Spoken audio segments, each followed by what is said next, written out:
আবার এই মালদাতে বিডিওর নামে অভিযোগ তোলাবাজি। বাড়ি পিছু 7,000 টাকা করে নাকি তোলা নিয়েছেন বিডিও। আর সেই অভিযোগে মালদাতে ধুমধুমার। একটা ছবি আপনাদেরকে দেখালাম যেখানে কাটমানি নেওয়া হচ্ছে, নেওয়ার অভিযোগ উঠেছে। আরেকটা ছবি আপনাদের দেখাচ্ছি যেখানে বিডিওর বিরুদ্ধেই অভিযোগ উঠছে তোলাবাজি। কথা বলি, আমাদের প্রতিনিধি সেবক রয়েছেন সঙ্গে। সেবক,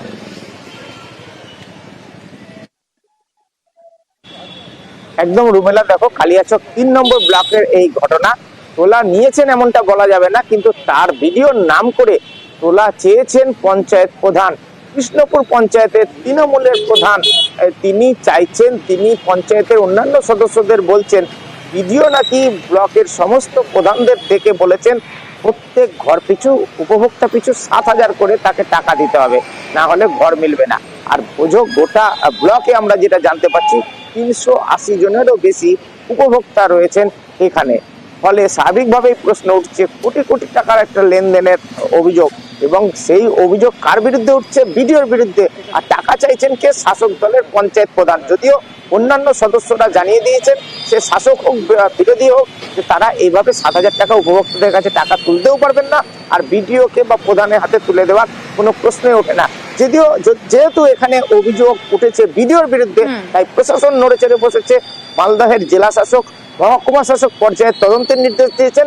মালদহের এসডিও পঙ্কজ তামাং, তিনি তদন্ত করে রিপোর্ট জমা দিবেন যে সঠিক বিষয়টা ঠিক। বেশ সেবক, যে ভিডিও ঘিরে, যে ভাইরাল ভিডিও ঘিরে এই তরজা শুরু হয়েছে, এই অভিযোগ সামনে আসছে, আসুন সেই ভিডিও আপনাদেরকে দেখাই, শোনাই সেখানে কি চলছে। যদিও এই ভাইরাল ভিডিও সত্যতা যাচাই করেনি নিউজ 18 বাংলা। সম্ভব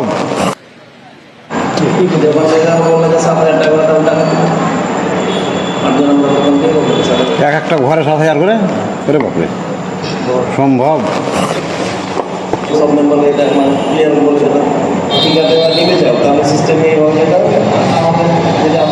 আমার মেম্বার যেতে পারেনি, আমি গেছিলাম সেই মিটিংয়ে প্রস্তাব দিচ্ছে যে ভিডিও আমার কাছ থেকে 7,000 টাকা করে নিবে, এই টাকাটা তোমাদের তুলে দিতে হবে। কৃষ্ণপুর জিপিতে প্রায় 384টা নাম আছে, 384 জনের কাছ থেকে নিতে হবে 60,000 টাকা করে। সব মেম্বারকে বলুন? হ্যাঁ, সব মেম্বার। এই প্রধান ভিডিও নাকি চেয়েছে ওর কাছ থেকে, তৃণমূলের প্রধান বলছিল কি ভিডিওদের সঙ্গে সব প্রধানদের সঙ্গে আলোচনা হয়েছে, সবটাই 3 নম্বর ব্লকের 7,000 টাকা করে লাগবে। সেই কথাটা তো আমরা প্রস্তাব দিইনি কেউ। ঘরের ব্যাপারে ওই 7,000 টাকা করে লাগবে, হ্যাঁ, ভিডিওর টাকা লাগবে 7,000 টাকা করে। ওরা মিটিং থেকে বেরিয়ে গেছে, অনেকটা কোনো টাকা দিতে রাজি হয়নি, বা টাকা দিব না আমরা। আমাদেরকে ভিডিও বলেনি যে কোনো টাকা লাগবে, এটা প্রধান বলেছে নিজে, ওই যে 7,000 টাকা করে লাগবে। এরকম যদি কোনো প্রমাণ থাকে যে যত বড়ই বড় প্রধান থাক, যত বড়ই নেতা থাক, তাদের তৃণমূল কংগ্রেস রেহাই করবে না, রেহাই তো দিবে না। জেলা সভাপতির সাথেও কথা বলবো।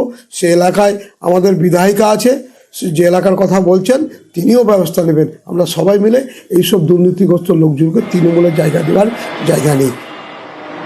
এবার আবাসে অসমাপ্ত বাড়ি তৈরি শেষ করার সময়সীমা বেঁধে দিল টাকি পুরসভা। টাকা নিয়ে আবাসের বাড়ি দিনের পর দিন ফেলে রাখা না, তা চলবে না। 15 দিনের মধ্যে কাজ শেষ করতে হবে, ডেডলাইন বেঁধে দিল টাকি পুরসভা। কথা বলবো, আমাদের প্রতিনিধি অনুপম রয়েছেন সঙ্গে। অনুপম, টাকি পুরসভার এই পদক্ষেপ কিভাবে দেখছেন সাধারণ মানুষ?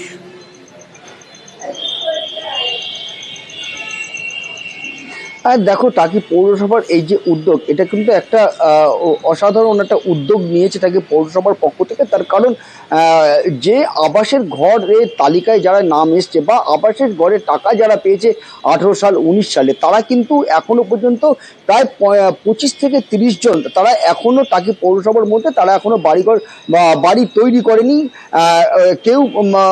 এবং সেই অভিযোগ পেয়ে টাকি পৌরসভার যে ভাইস চেয়ারম্যান, তার নেতৃত্বে পৌরসভার যেসব আধিকারিকরা রয়েছে এবং অন্যান্য কাউন্সিলররা, তারা টাকি পৌরসভার যে 16টা ওয়ার্ড, সেই 16টা ওয়ার্ডে করে এবং প্রতিটা বাড়িতে বাড়িতে যায় যারা আবাসের ঘর তৈরি করেনি, এবং তাদেরকে একদম ডেডলাইন বেঁধে দিয়ে আসে যে 15 দিনের মধ্যে তাদের বাড়ি তৈরি শুরু করতে হবে, আর না হলে তাদের যে টাকা পেয়েছে সেই টাকা ফেরত দিতে হবে, না হলে একদম আইনানুগ ব্যবস্থা তাদের বিরুদ্ধে নেওয়া হবে টাকা ফেরতের জন্য। এমনটাই কিন্তু একদম কড়া সিদ্ধান্ত কিন্তু জানিয়ে দিয়ে এসেছে যে উপভোক্তাদের।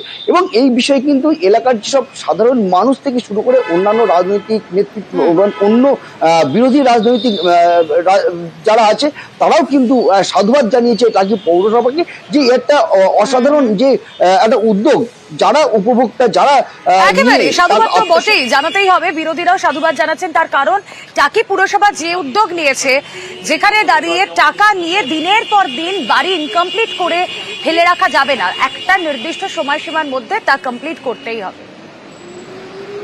এসে কি বলে গেল আজকে? বলে গেল যে ঘর করতে পারেনি, জমিতে কেস হয়ে গিয়েছিল, সেটা টাকা রিটার্ন দিতে হবে। আপনি কি ঘর পেয়েছিলেন? হ্যাঁ, ঘর পেয়েছি, সব কিছু হয়েছিল, এবার জমি কেস হয়ে গেছে, তার জন্য ঘর করেননি?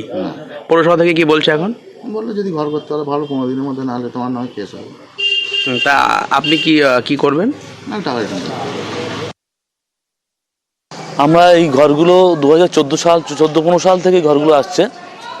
এই ঘরগুলো যারা টাকা পেয়ে ঘর করিনি, যে জন্য আমরা গেলাম যে আপনারা সরকারি টাকা পেয়েছেন আবাসের জন্য, আপনার ঘরগুলো কেন করেননি? আপনারা যে যা টাকা পেয়েছেন সেই ঘরগুলো করুন, আর যদি আপনারা ঘর না করেন টাকাগুলো রিটার্ন করুন। টাকা পেয়ে ঘর করেনি এই ধরনের আপনার 25-30 জন হবে। আর অনেকেই আছে তারা টোটালি তাদের ঘর পাওয়ার যোগ্য না, কিন্তু তাদের লিস্টে নাম এসে গেছে। আমরা সেগুলোকে 29টা এরকম বেরিয়েছে, সেইগুলোকে আমরা ক্যান্সেল করে দিচ্ছি। এবার আপনাদের ভাটপাড়ার ছবি দেখাবো, ভাটপাড়ার মন্ডলপাড়া। সেখানে বাড়ি আছে কিন্তু রাস্তা নেই। তাহলে ভাবুন একবার সমস্যাটা, যে সেই বাড়িতে ঢোকার রাস্তা, বেরোনোর রাস্তা কোনোটাই নেই। রাস্তা নেই, তার কারণ কি আমরা জানবো, সেই ছবিও আপনাদেরকে দেখাবো। আমাদের প্রতিনিধি থাকবেন অরুণ আমাদের সঙ্গে। অরুণ, ভাটপাড়া বিভিন্ন সময় বিভিন্ন কারণে শিরোনামে এসেছে, কিন্তু মন্ডলপাড়া যে ছবি আমরা দেখাচ্ছি, এই ছবির কারণ কি? রাস্তা নেই কেন, বাড়ি আছে যেখানে?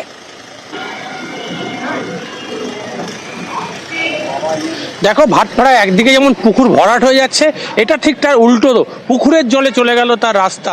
5টা পরিবার সেখানে অসহায় অবস্থায় আছে। পুকুর বড় ভাঙতে ভাঙতে ভাঙতে ভাঙতে তার বাড়ির দরজা পর্যন্ত পৌঁছে গেছে। 10 ফুটের রাস্তা একেবারে জলের তলায়। ফলে তারা কোথা দিয়ে যাবেন? এবং আবাস যোজনার বাড়ি তারা পেয়েছেন, কয়েকটা পরিবার বাড়ি ছেড়ে চলে গেছে, কিন্তু বাকি পরিবারগুলো 2-3টে পরিবার এখনো সেখানে রয়ে গেছে। কিন্তু রাস্তার কোনো সুরাহা নেই, কারণ পঞ্চায়েত, সেখানে পৌরসভা 35 নম্বর ওয়ার্ডে, সেখান থেকে শুরু করে তারা থানা, বিডিও, এসডিও সমস্ত কিছু তারা করে ফেলেছেন, কিন্তু কোনো সুফল তাদের হয়নি। এমনকি লোকাল প্রশাসন, তারা যখন কাউন্সিলর, তিনি বলছেন যে একটা সমবায় পুকুর আছে, এই পুকুরটা এতটাই বড়, 2015 সালে একবার ভোট হয়েছিল, তারপর থেকে সেই পুকুরে কোনো সংস্কার হয় না, পুকুর অকেজ অবস্থায় পড়ে রয়েছে। ফলে সব মিলিয়ে তার যেখানে অবস্থা, তাদের রাস্তা 10 ফুটের রাস্তা একেবারে জলের তলায় চলে গেছে।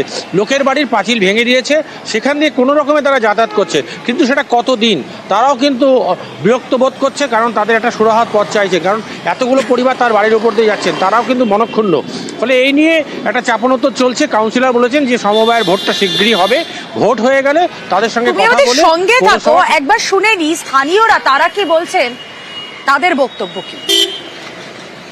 আপনি যাতায়াত করেন কিভাবে? আমি লোকের বাড়ির উপর দিয়ে যাতায়াত করি। কেন? কারণ রাস্তা নেই। 12 ফুট 13 ফুটের যে রাস্তাটা, সেটা একদম পুকুরের ভেতরে চলে গেছে, উল্টে পাশের জমিও চলে গেছে 5-6 ফুট। ডিএম থেকে, এসডিও থেকে আরম্ভ করে মিউনিসিপ্যালিটিতে 8 বার অন্তত দরখাস্ত করেছি।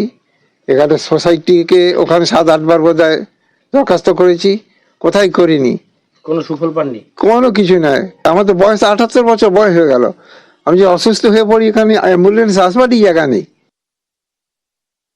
পাশাপাশি থাকতে গেলে একজন প্রতিবেশীকে একটু হেল্প না করলে তো হয় না ঘটনাগুলো। এবার আমি আমার ব্যক্তিগত পাঁচিল ভেঙে ওনাদের যাতায়াত করতে দিচ্ছি। ওনারা বয়স্ক মানুষ, পাশাপাশি থাকেন, যত কাজবাজ হচ্ছে ওনারা মাল মেটিরিয়ালস নিয়ে আসছে, সবই আমার বাড়ির উপর দিয়ে নিয়ে আসছে। এবার আমি কতদিন এটা দেব? প্রত্যেকটা ফ্যামিলির তো একটা ব্যক্তিগত সমস্যা, ব্যক্তিগত ব্যাপার থাকতেই পারে। আমি বিষয়টা জানি। সমস্যাটা হচ্ছে ওটা হচ্ছে সোসাইটির আন্ডারে, কিন্তু দুঃখের বিষয় 15 সালে লাস্ট ইলেকশন হয়েছে।